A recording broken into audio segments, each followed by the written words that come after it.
के अंदर अलबेक आए और आपका भाई आपको ना बताए, ये तो हो नहीं सकता। इम्पॉसिबल।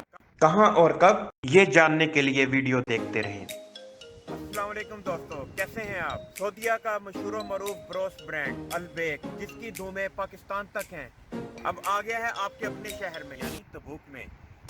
तो ये है जनाब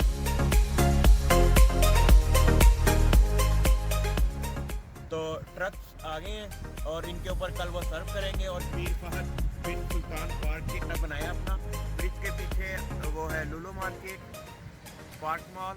तो आप आए यहाँ पे और आके एंजॉय करें। अब आप लोगों ने भी मोहब्बत दिखानी है, भाई के चैनल को सब्सक्राइब करें, लाइक करें और शेयर करें और दोस्तों को भी इनवाइट करें।